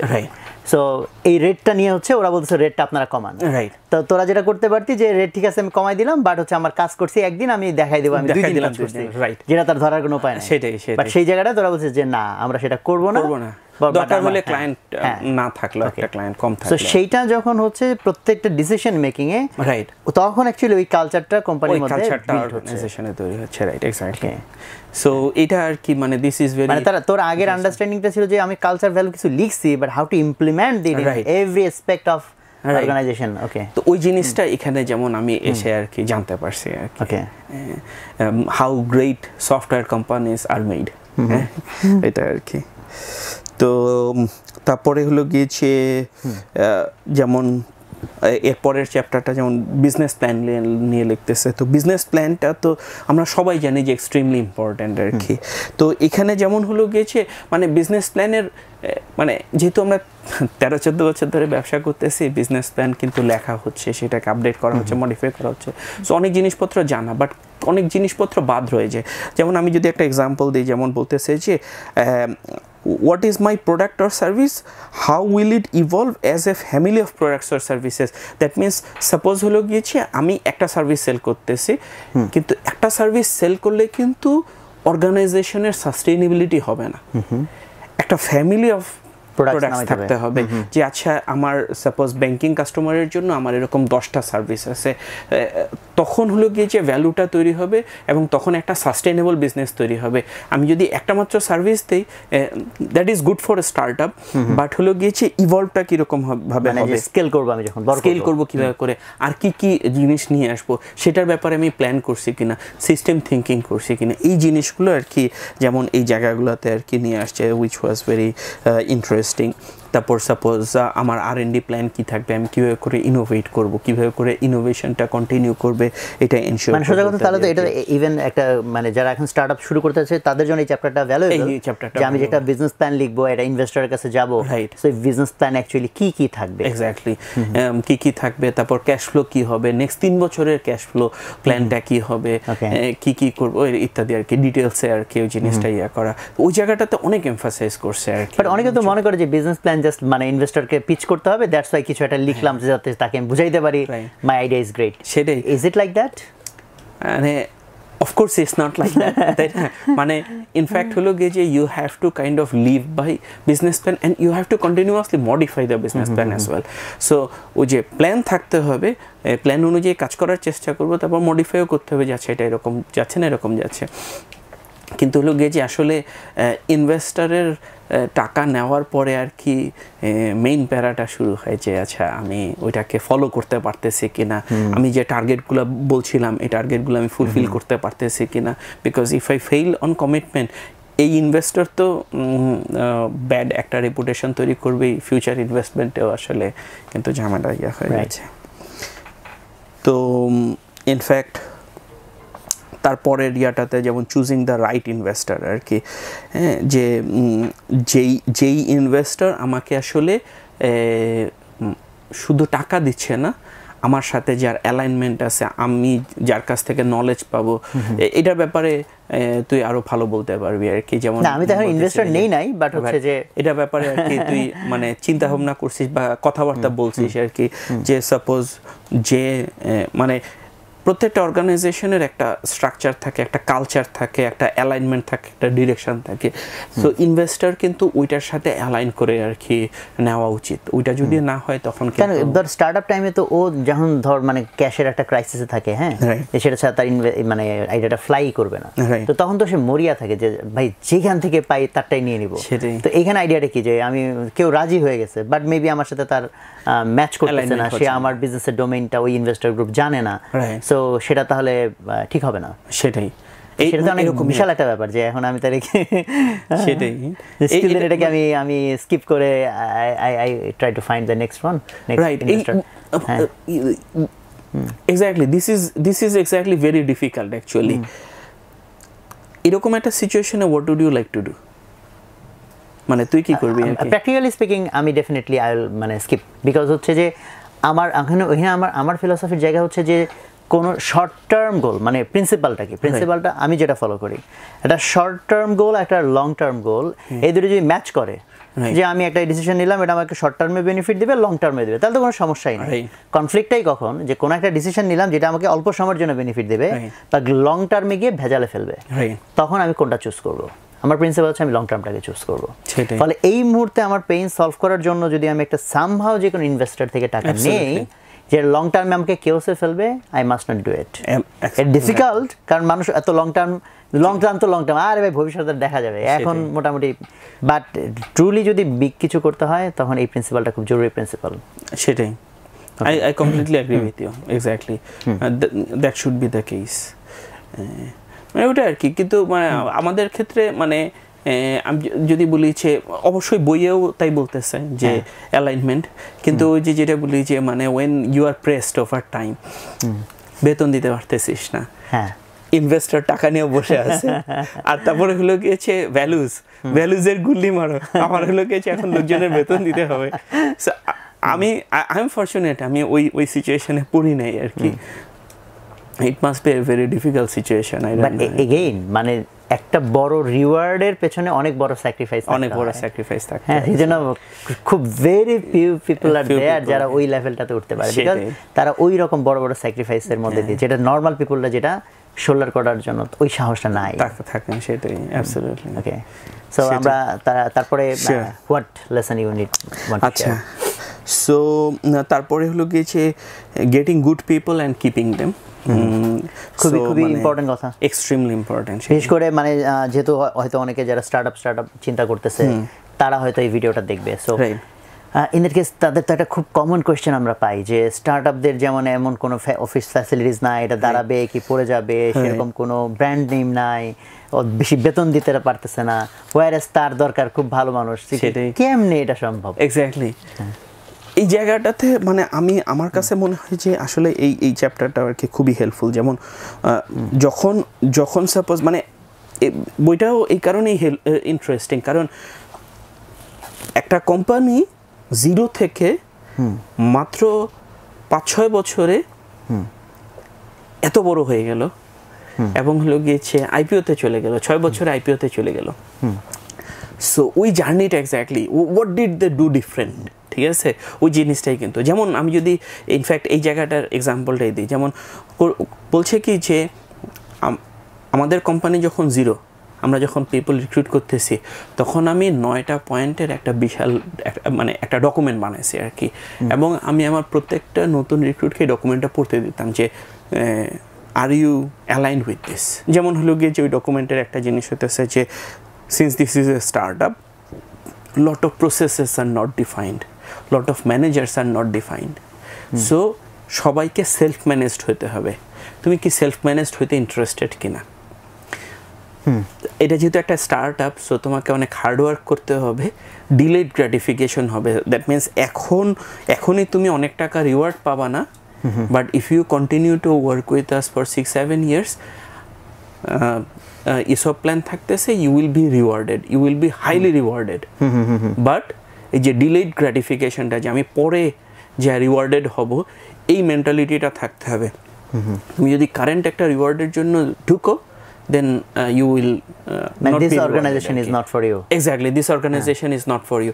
So ওই জিনিসগুলা যেমন হলো গিয়েছে শুধু মুখে বলে নাই, মানে সাপোজ আমি কি করছি, আমি কাইন্ড অফ মুখে বলছি, কিন্তু সে কিন্তু মুখে বলে না, সে এরকম বলে হয়তো কোনটা বলা হবে কোনটা বলা হবে না, বা সে অত সিরিয়াসলি নেবে না, সে অত সিরিয়াসলি নেবে না, কোনো পয়েন্ট হয়তো বা মিস চলে যাবে, কোনো পয়েন্ট হয়তো বা প্রপারলি কমিউনিকেটেড হবে না। রেদার যখন আমি লিখতেছি গুছায়, মানে এবং এই জিনিসটা কষ্ট করে সে লেখছে আর কি, ঠিক আছে, এবং সেটা হলো গিয়ে যে সে এই বইয়ের মধ্যে যেমন পুরাটা উঠাই দিছে যে আমি এই 9টা পয়েন্ট, এই 10টা পয়েন্ট আমি স্টার্ট আপ যখন ছিলাম তখন সবাইকে আর কি। বাট সেক্ষেত্রে একটা প্রশ্ন আসে না যে মানে স্টার্ট আপ এমনি লোকই পায় না, সেইখানে আবার এই 9টা পয়েন্ট তোমার কিন্তু এই কষ্ট করতে হবে, তুমি কিন্তু ভবিষ্যতে গিয়ে হয়তো বেনিফিট পাবা, তো সেটা দেখে আরো চলে যাবে, তাইলে আমি মানে লোক কোথায় পাবে? Entrepreneurship largely about sales, right? So you have to sell to your employees, you have to sell to your potential employees যে আমার সাথে চলো, আমরা একটা নতুন দুনিয়া বানাবো, we are going to put a dent in the world, right? মানে ফলে ওই ভিশনটা প্রথম কথা যে ওই ভিশন দিয়ে সেল করতে হবে, আর সেল করার পরে তারপরে একটু পুশব্যাক করতে হবে, এটা আবার সাইকোলজিক্যালি একটু ইন্টারেস্টিং করে আর কি, তখন আবার people get more interested, right? হ্যাঁ, মানে যেটা বিষয়টা যে I have to sell my vision, right, এবং সেটা যে আমি সবার কাছেই বেচতে পারবো তা না, but I need to pick ওই লোকগুলাকে আমার খুঁজে বের করতে হবে যারা এই ভিশনটাকে কাইন্ড অফ অ্যালাইন করে বা তারা এক্সাইটেড অ্যাবাউট, রাইট, হ্যাঁ, মানে এই কষ্ট হইলেও আমি এটা পাই, বাট এটা সবার সাথে ফিট করবে না। মানে ওই জায়গাটাতে হয়তো স্টার্টআপগুলো বেশি মিস্টেক করে যে তারা তখন লোকই পায় না, যেমনি যারে পায় সেটাই নেয়, বাট সেখানে তাকে ডেফিনেটলি অনেক বেশি হার্ডওয়ার্ক করতে হবে to get to the right people and to sell the vision to them, right? এবং ওই জায়গাটাতে হয়তো বা কখনো একটু আমি জানি না, হয়তো বা একটু বেন্ড হয়তো মানে করতেও হবে আর কি, সবসময় হয়তো বা ওরকম স্ট্রিক্ট থাকা যাবে না আর কি। বাট ওই সবসময় বলতো 80-20 রুল, যে এটা কোম্পানি সবাই অ্যালাইন করবে না, 20% অফ পিপল আসলে 80% অফ দ্য আউটপুট নিয়ে আসবে, সেটাই। সো ইনিশিয়াল সবাই যদি না হয়, একটা কোর টিমও যদি সেটার সাথে অ্যালাইন করে, আই থিংক সেটা কিন্তু অ্যাট লিস্ট আর কি ওই জিনিসগুলো বলার জন্য চেষ্টা করা। তারপরে যেমন আরেকটা জিনিস ওরা বলছে, সেটা হলো গিয়েছে ট্রেনিংটা আর কি। তো ট্রেনিংটার মধ্যে যেমন হলো গিয়ে যে 2টা ট্রেনিং, একটা হতেছে যে একটা পার্সন যখন জয়েন করতেছে মানে একেবারে শুরুতে, এবং তারপর গ্রো করতেছে, ফ্রেশার হিসেবে জয়েন করতেছে, গ্রো করতেছে, সেটার একটা ট্রেনিং দরকার। কিন্তু হলো গিয়েছে if I want to make a big company, তখন কিন্তু আমাকে ল্যাটারাল হায়ারও করতে হবে, দ্যাট মিনস এক্সপিরিয়েন্স পিপল হয়তো বা জয়েন করবে।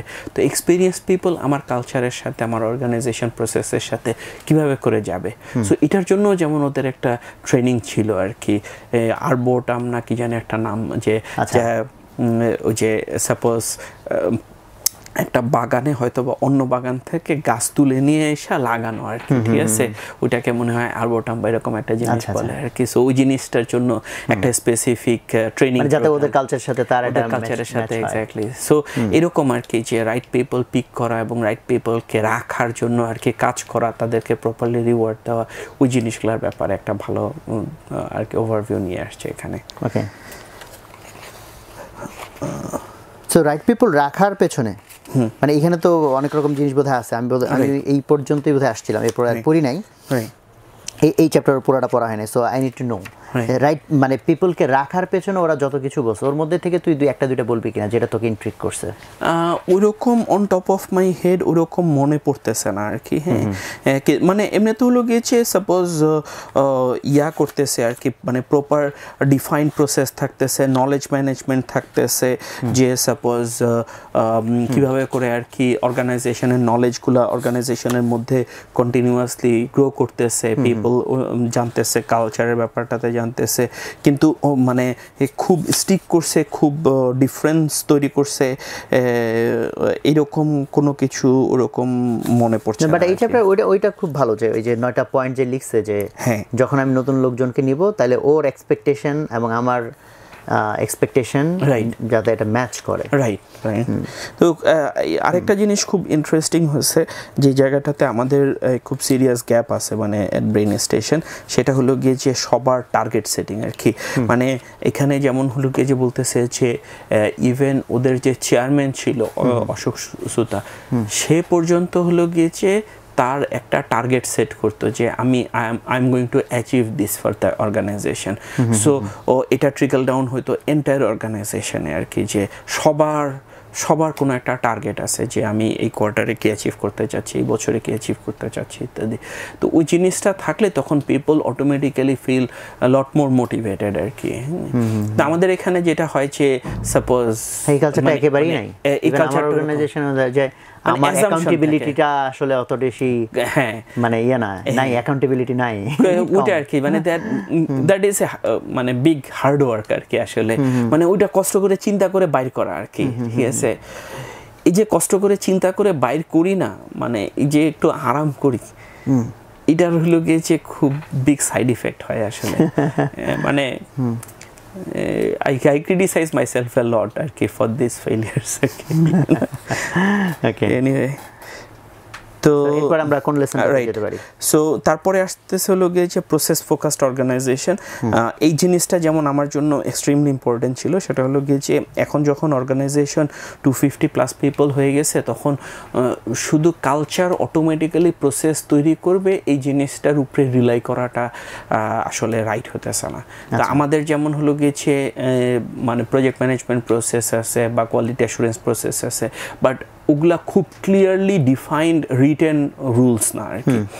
তো এগুলো যেমন হলো গিয়েছে গভর্নমেন্টের একটা প্রজেক্টের আন্ডারে আমরা যেমন CMMI এর ট্রেনিং এর জন্য আর কি অপরচুনিটি পেয়েছিলাম, তো তখন যেমন আমি ওটা করতে বেশি একটা ইন্টারেস্টেড ছিলাম না আর কি। CMMI যেটা হচ্ছে যে তোর প্রসেস সার্টিফিকেশন যেটা না, কোয়ালিটি, হ্যাঁ কোম্পানি ম্যাচুরিটি মডেল ইন্ডেক্স এরকম আর কি CMMI। তো ওরা যেমন হলো গিয়েছে শুধু CMMI লেভেল 5 তাই না, ওরা আবার হলো গিয়েছে PMMI লেভেল 5 আর কি, পিপল ম্যাচুরিটি মডেল ইন্ডেক্স আর কি, মানে which is like extremely rare.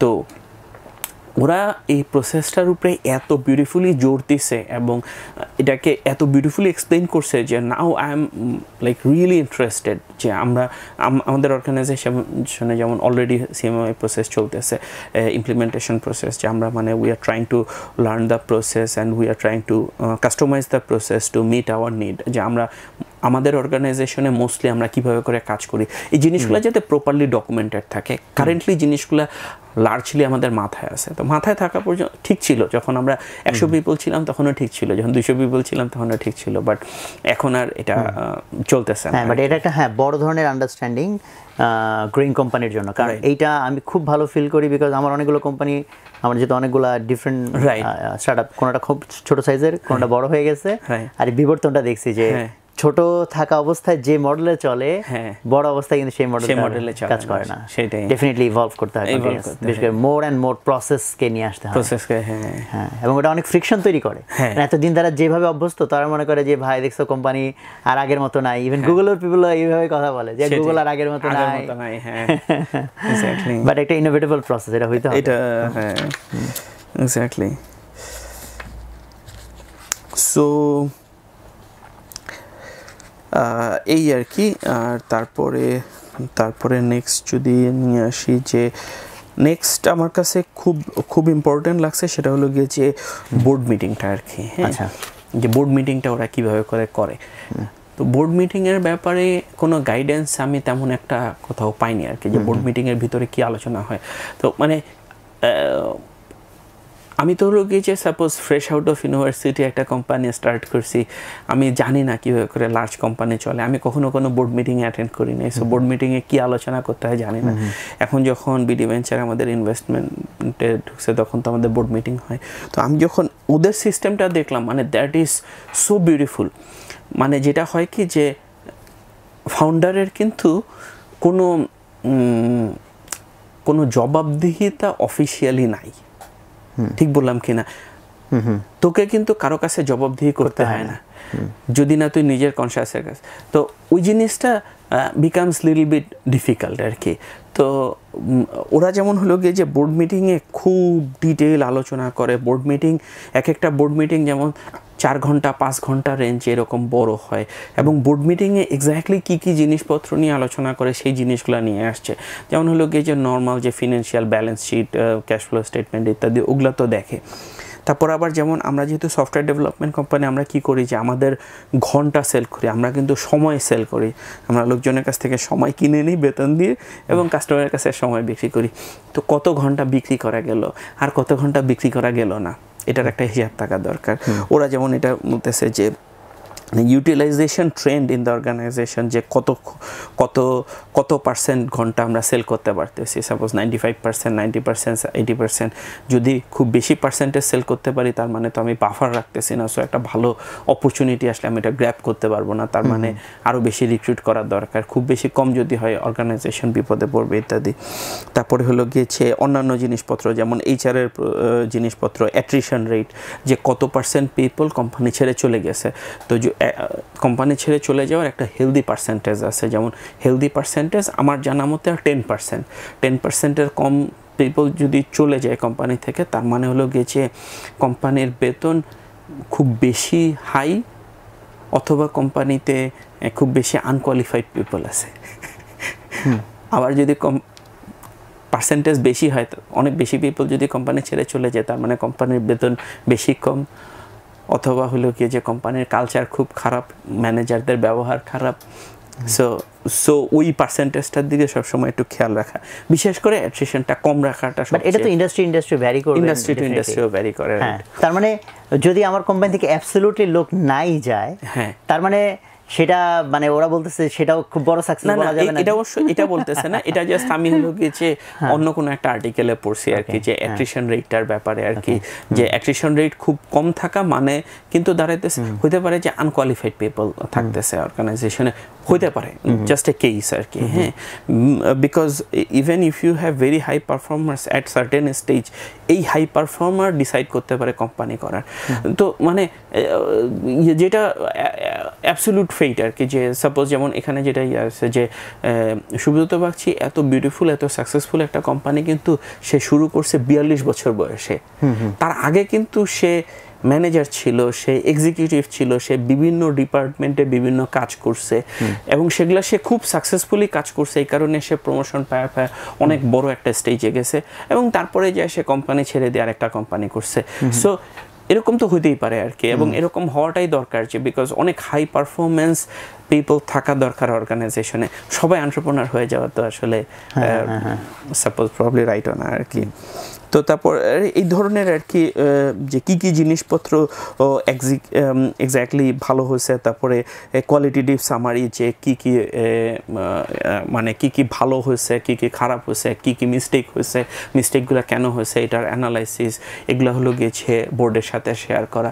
তো তখন যেটা হতেছে যে ফাউন্ডারেরও একটা জবাবদিহিতা তৈরি হচ্ছে, তার ফলে এটা মনে হয় আমাদের বাংলাদেশের কোম্পানিগুলোতে একটা বড় গ্যাপ, যে ফাউন্ডারদের আসলে জবাবদিহিতা নাই। হ্যাঁ, বোর্ড না থাকলে তখন তো হলো গিয়েছে আসলে একটা ইয়া তৈরি হয় আর কি, মানে তখন মনে হয় মানে তখন নিজের কাছে আর কি জবাবদিহিতা, বাট বাইরের কারো কাছে জবাবদিহিতা থাকলে তখন আরো ভালো হয়, অনেক সিরিয়াস। হ্যাঁ, আমাদের কোম্পানিতে যেমন বিডি ভেঞ্চার আসার আগে বোর্ড ওরকমভাবে ছিল না, কিন্তু বোর্ড না থাকলেও আমার হলো গিয়েছে সাপোজ আমি ছাড়া আমার যে বাকি 3জন ফাউন্ডিং পার্টনার, তারা হলো গিয়েছে মানে অর্গানাইজেশনে ফুল টাইম ইনভলভ না, তো তার বড় ডিসিশনগুলোতে তাদের কাছে ইয়ে করা হতো, so kind of board meeting হতো। তো সেখানে যে আমার যে কোনো একটা জিনিস তাদের কাছে সেল করা লাগতো, তো তাদের কাছে সেল করার সময় অনেক মিস্টেক হওয়া থেকে আমি বাঁচাইতে পারতাম। মানে অর্গানাইজেশনকে। আমি যদি একটা এক্সাম্পল দিই, যেমন হলো গিয়ে যে 2010 সালে আমি আমার পার্টনারদের কাছে যা বললাম যে আমরা ই-কমার্স কোম্পানি খুলতে চাই, তো তখন পার্টনাররা এটাতে কিছুতেই রাজি না। তো এই যে রেজিস্ট্যান্স, এই রেজিস্ট্যান্সের ফলে আমাকে কিন্তু খুব স্ট্রংলি জাস্টিফাই করা লাগছে যে না ই-কমার্স উড বি গুড, কেন দরকার।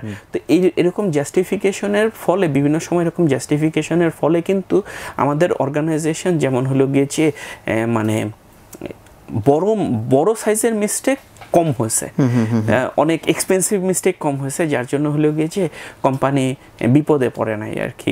অনেক সফটওয়্যার কোম্পানি যেমন বিভিন্ন সময় সাপোজ ইয়েতে পড়ছে, তো আমাদের ওইটা একটু কম হয়েছে because of kind of this informal board meetings আর কি।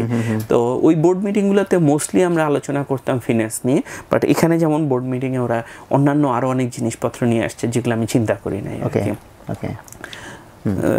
এই আর কি। আর তারপর ফাইনালি হলো গিয়েছে আমার কাছে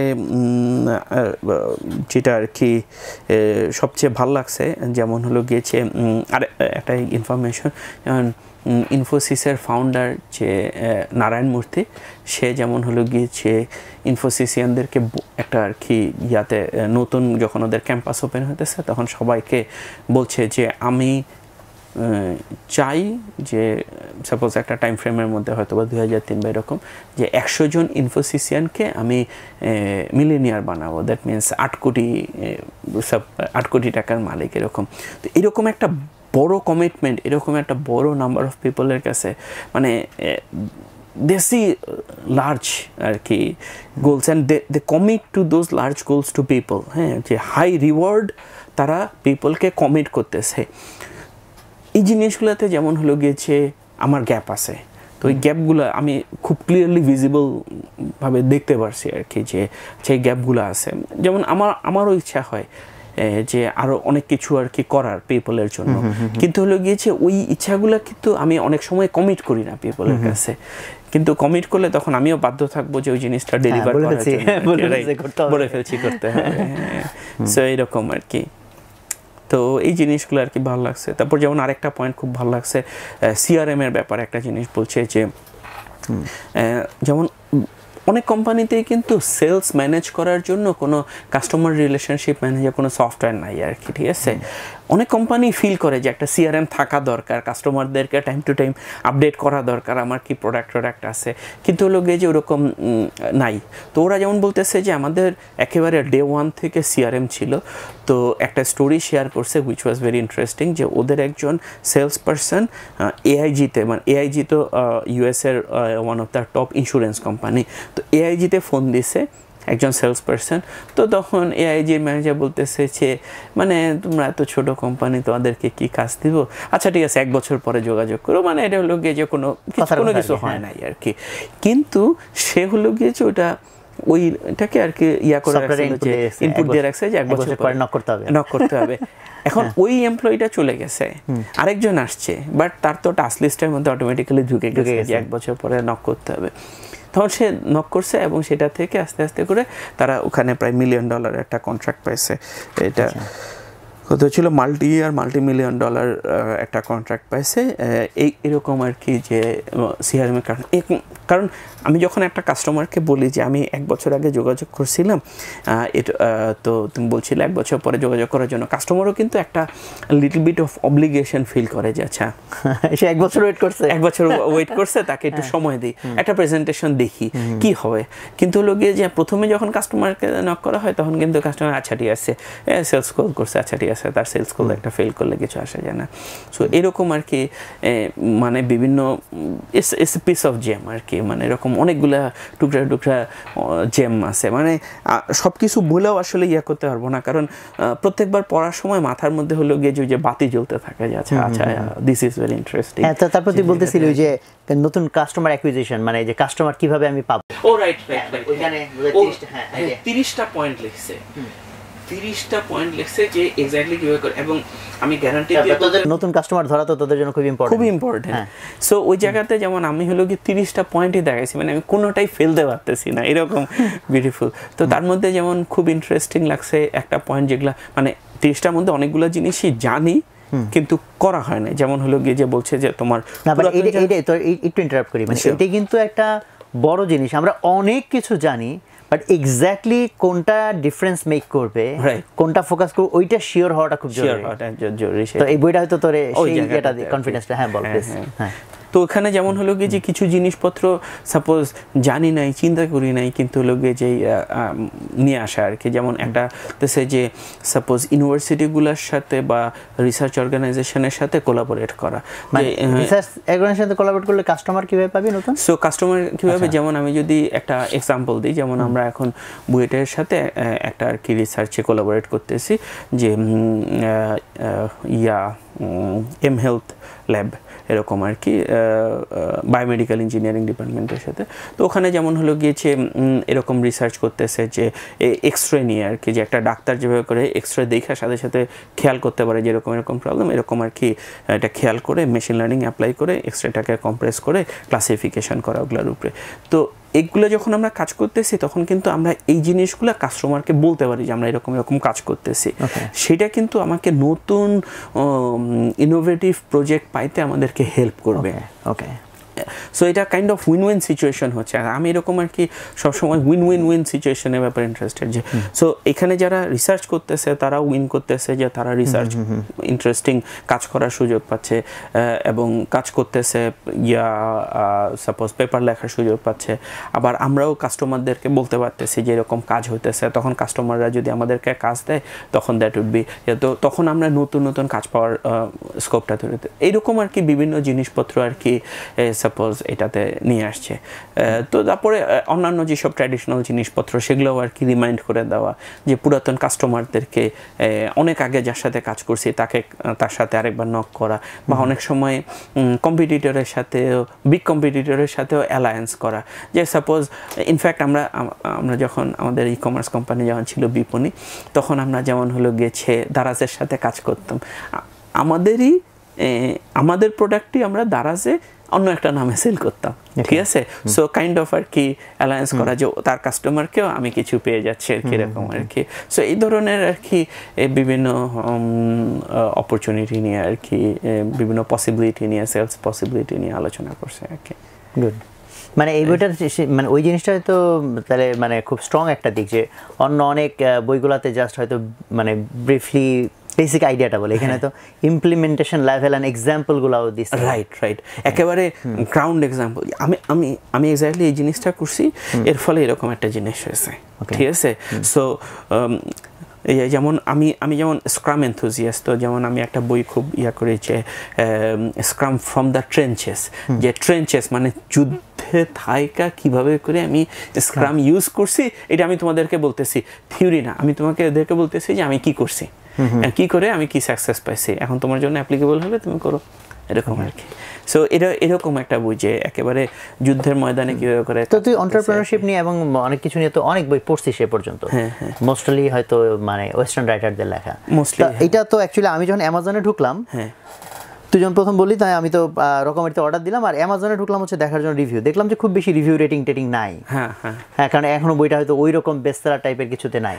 বাট তুই অত ওই রকম বেস্টসেলার গুলা পড়ার পরও এটা নিয়ে বেশি এক্সাইটেড হলি কি এই জন্য যে ইন্ডিয়ান কনটেক্সটে লেখা, সফটওয়্যার ইন্ডাস্ট্রি, এন্ড অ্যাবসলিউটলি যে করছে সে নিচে লিখছে যে how I did it. Exactly, এটা মানে তুই অনেক বেশি মানে এটা আমার ধারণা। এক্স্যাক্টলি, ট্রু, যে এক্স্যাক্টলি আমার বিজনেসের জন্য রিলেভেন্ট আর কি, মানে অন্য কোনো ইয়ার জন্য না আর কি। সাপোজ অন্যান্য যেসব বই যে লিন স্টার্টআপ বা হলো গিয়ে 0 to 1, ওগুলা যেমন হলো গিয়ে যে ওগুলাও যেমন খুবই ভালো বই, কিন্তু ওগুলা যেমন হলো গিয়ে জেনেরিক, হ্যাঁ, but how do I grow my business, তো ওই জায়গাটাতে যেমন করে নাই আর কি। এখানে যেমন হলো, হ্যাঁ, আমার কাছেও কয়েকটা জায়গায় ইন্টারেস্টিং লাগছে যে ইন্ডিয়ান কনটেক্সটের সাথে আমাদের কনটেক্সট অনেক মিলে, ওয়েস্টার্ন কনটেক্সট অনেক কিছু মিলে না, তো সেই জায়গা থেকে কিন্তু অনেকগুলা জায়গায় আছে আমি যখন পড়ছি আমাকে ক্লিক করছে যে সেটাই যে এটা আমাদের জন্য খুব ভালো, আমাদের জন্য সেটাই এক্স্যাক্টলি। ওকে, গুড। তো মানে আই থিঙ্ক যে আমরা কিছু পাইলাম, কারণ এই বইটার মধ্যে আসলে এত ফুল অফ আইডিয়াস, আমি যতটুকু পড়ছি এর মধ্যেই দেখছি যে এক একটা মানে আমি যদি আমার কাছে মনে হচ্ছে যেমন ধর এই যে যেমন এন্টারপ্রেনার প্রোফাইল বা when do I know am I ready, আমি যতটুকু পড়ছি আমার মনে হচ্ছে যে এইটুকু চ্যাপ্টার থেকে আমি যদি এখন লিটারালি এটা লেসন শেয়ার করতে চাই অলমোস্ট মানে 1 ঘন্টার আমি ভিডিও বানাইলে টোটালটা বলতে পারবো। তার ভালো আমাদের অডিয়েন্সরা হয়তো স্টিল দেন এখান থেকে একটা পিকচার পাইছে, কিছু লেসন পাইছে এবং মোস্টলি হয়তো they must be encouraged to read the book. কারণ হচ্ছে যে আমরা যখন ডিসকাশন করি অ্যাকচুয়ালি তো তার কিছু কিছু part and bits and pieces, but truly it's a journey যে আমি লম্বা সময় ধরে বইটা পড়লে দেন জিনিসটা আমার মধ্যে ঢুকলো, উপলব্ধি করলাম, তারপর আমাকে প্র্যাকটিসের মধ্যে নিতে হবে। সেটাই। এবং হলো কি যে সাপোজ চিন্তা করা, আমার কাছে এই কারণে কিন্তু বই খুব ইয়া লাগে। আমি যেমন আরেকটা বই খুঁজতেছিলাম, পরে পাইনি ইয়াতে আর কি, মানে রকমারিতে পাইনি। এটা রকমারিতে পাইছি, আমি খুব হ্যাপি। কিন্তু এর আগে যেমন একটা খুঁজতেছিলাম এলিফ্যান্ট ক্যাচার, এই বইটা যেমন আমি আবার অডিবলে শুনছি আর কি। হ্যাঁ, তো অডিবলে যেমন হাঁটতে হাঁটতে, আমি মাঝে মাঝে সকালে হাঁটতাম, তো তখন আর কি শুনতাম। তো অডিবলে শুনলে তখন হয় কি যে তুই জানতেছিস কিন্তু তারপরে তুই এটা একটু দাগাইতে চাচ্ছিস, একটু মনে করতে চাচ্ছিস, এটা নিয়ে একটু চিন্তা করতে চাচ্ছিস, ওই যে মানে এনজয় করার যে ব্যাপারটা, ঠিক আছে, ওই জিনিসটা না অডিবলে। অডিও বুকস আমি জীবনে 2 বার পড়ছি, এটা ফার্স্ট, কিন্তু হচ্ছে যে ওই মোস্টলি আমার কাছে সমস্যাটাই হচ্ছে যে আমি একটা লাইন পড়ছি, দেন আমি একটু চিন্তা করব, এবার পজ করা বারবার এত ইয়া হয় না আর কি। আর আমি বই পড়লে প্রচন্ড দাগায় পড়ি, দাগানো আর কি। সেটাই, মানে আমিও যেমন এই যে বইটা মানে এত দাগানো, ঠিক আছে, মানে আছে না যে রসায়া পড়ার যে ব্যাপারটা, ঠিক আছে, যে খুব মজা করে পড়া যেটা আর কি, ঠিক আছে, ওই জিনিসটা অডিবলে যেমন ইয়া ডিফিকাল্ট। আমি অডিবল অনেক পড়া হয়েছে, যেহেতু যে হাঁটতে গেলে অডিবল ইয়া করা হয়, কিন্তু হলো গিয়েছে কিছু বই থাকে যে এই বইটা আমি খুব ভালো মতন জানতে চাই, যাতে এই বইটা আমি চিন্তা করতে পারি, এই বইটা যাতে রিয়েলি ইমপ্লিমেন্ট করতে পারি, এটা এরকম একটা বই। ওকে, সো এই বইয়ের লাস্টের দিকে যেহেতু আমি পড়ি নাই, তো লাস্টের দিকে দেখলাম যে লেসন 1 2 3 4 দাগায় টাগায় অনেক কিছু লেখা। ওগুলার মধ্যে কি মানে ওগুলা কি পুরো বইয়ের সামারি টাইপের কিছু, ওই যে 228 পেজ থেকে শুরু করে lessons in entrepreneurship from the Indian IT industry? Right. তো এখানে হলো গিয়েছে আলাদা ইয়াও আবার হলো গিয়েছে বিভিন্ন আর কি লেসন ইন্ডিয়ান এন্টারপ্রেনারদের জন্য স্পেসিফিক কিছু জিনিসপত্র আর কি নিয়ে আসা। এটা কি আমাদের দেশের যারা, আমাদের জন্য খুব খুব রিলেভেন্ট আর কি। ওকে, এক্সট্রিমলি রিলেভেন্ট আর কি। হ্যাঁ, যেমন হলো মানে কিছু জিনিসপত্র খুবই হেল্পফুল আর কিছু জিনিসপত্র ইন্টারেস্টিং আর কি। হ্যাঁ, যেমন নাম্বার 1 আছে যে to be world class you begin and end with quality, মানে শুরু থেকে কোয়ালিটির ব্যাপারে এক্সট্রিমলি কনসিয়াস হওয়া। এই জিনিসটা বাংলাদেশে ইন্ডিয়াতে বারবার মনে করার ব্যাপার। বাংলাদেশে যেমন হলো গিয়ে যে আমি কন্টিনিউয়াসলি ফিল করি যে মনে করার ব্যাপার। কারণ কি, আমরা যখন সাপোজ রাস্তায় নামি, আমরা দেখি যে একটা জায়গা ভাঙ্গা, একটা জায়গাতে ম্যানহোল খোলা, ঠিক আছে, সো আমরা কিন্তু কোয়ালিটির সাথে অভ্যস্ত, কোয়ালিটির সাথে ভাঙাচোরা থাকবে, এটি অভ্যস্ত, ভাঙাচোরা থাকবে, এটা অভ্যস্ত। তো সফটওয়্যার দুটো অপশন কাজ করবে না, এটি তো না। এক্স্যাক্টলি। তো on the other hand, suppose আমি যখন হলো গিয়ে যে মানে গ্র্যাজুয়েশনের পরে যখন কোম্পানি শুরু করলাম, তখন প্রথম 1 বছর আমি হাফ টাইম কোম্পানি করতাম, হাফ টাইম একটা স্টার্ট আপে কাজ করতাম, পেজ ফ্লেক্স নাম। তো ওখানে হলো গিয়ে যে একজন ফাউন্ডার বাংলাদেশি আর একজন জার্মান। তো জার্মান যে ফাউন্ডার, সে আমাকে বলতো যে রাইসুল এটা ঠিক হয় নাই। আমি বললাম যে কী সমস্যা?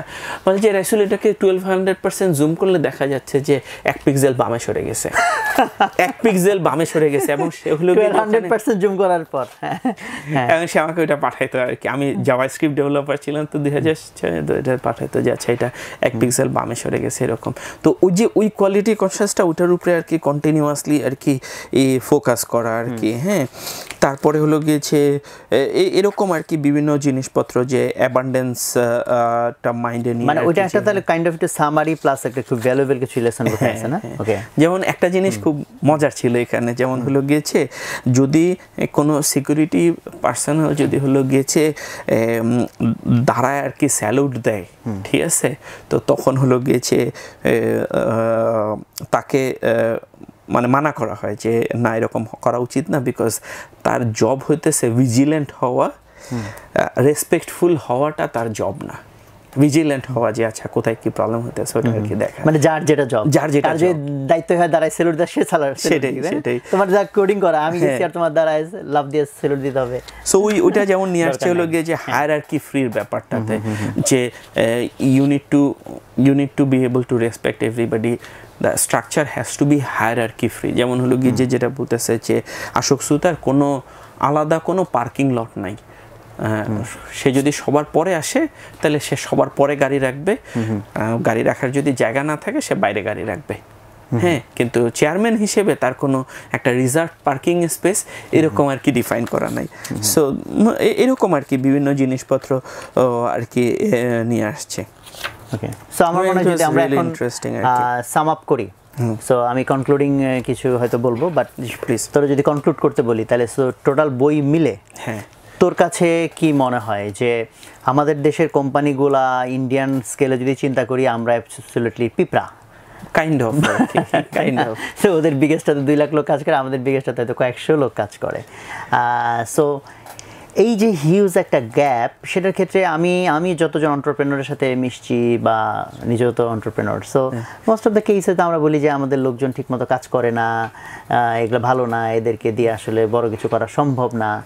সো টোটাল বইটা পড়ে তোর কি আন্ডারস্ট্যান্ডিং রিগার্ড দিস থিং? আমার মনে হয় যে আসলে আমাদের হার্ডওয়ার্কটা করতে হবে। আমরা যারা এন্টারপ্রেনার আমাদের আসলে ওই ডিমান্ডগুলো আর কি তৈরি করতে হবে, আমাদের সেট করতে হবে এক্সপেকটেশনগুলো।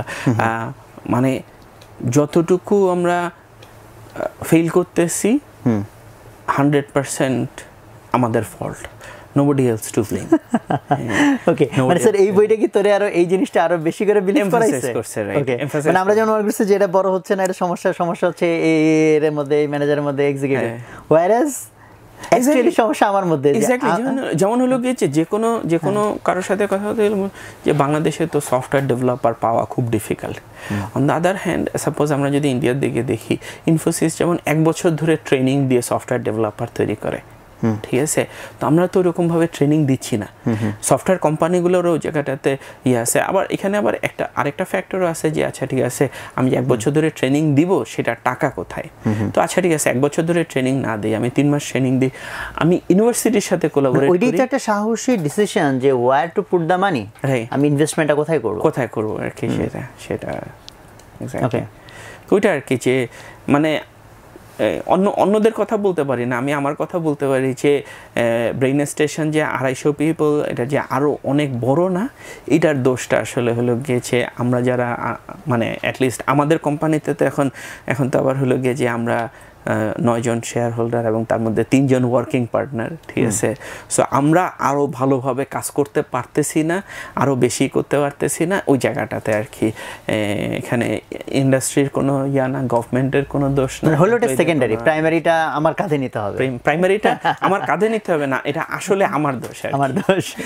মানে I am not being humble যে আমি আমার কাঁধে নিতেছি, it's just my mistake that it's not like this. Okay, thank you so much. তো আমার অডিয়েন্সের উদ্দেশ্যে যদি লাস্ট ফাইনালি কিছু বলতে চাস? ওরকম কোনো কিছুই এমনি সাপোজ অডিয়েন্স বলতে আমি বলবো যে ট্রুলি যদি তুই মানে স্পেসিফিক করে দেই, যারা অলরেডি এন্টারপ্রেনারশিপে আছে এরকম কেউ যদি এই ভিডিওটা এই মুহূর্তে দেখে, তারে তুই কি বলতে চাইবি? আমি বলবো যে অবশ্যই বইটা পড়তে হবে, খুবই ইম্পর্টেন্ট যে বইটা পড়তে হবে। এবং হলো গিয়েছে সাপোজ মানে যে কোনো প্রবলেমের ব্যাপারে আর কি চিন্তা করতে হবে যে প্রবলেমটা আমার নিজের, এবং যখন প্রবলেমটা আমার নিজের মধ্যে আমি কিন্তু সলভ করতে পারি, যখন প্রবলেমটা অন্য কারো ঘরে তখন কিন্তু সে চেঞ্জ না হলে কিন্তু আমি কিছু করতে পারি না। সো এটা খুব ইম্পর্ট্যান্ট একটা lesson I would say. Okay, thank you. So আমিও কনক্লুড করতে চাই যে এই বইটা পড়ে রাইসুল যেমন এক্সাইটেড হয়েছে, আমিও পড়ে আমি মনে করি যে খুব ভালো একটা বই। সো আই ডেফিনেটলি রিকমেন্ড, বিশেষ করে যারা এন্টারপ্রেনারশিপে আসতে চাই আমরা, এবং তার চেয়েও যারা অলরেডি এন্টারপ্রেনারশিপে আমরা আছি। সো রাসেলের মতো আমিও ফিল করি যে ইট ইজ আস, আমাদেরকে নিজেদেরকে আরও আপগ্রেড করতে হবে। কারণ বাংলাদেশে এই যে 16 কোটি মানুষ, 16 বা আরও বেশি বোধহয় এখন, সো এই সবগুলো মানুষের চাকরি সরকার দিবে, ইটস নেভার পসিবল।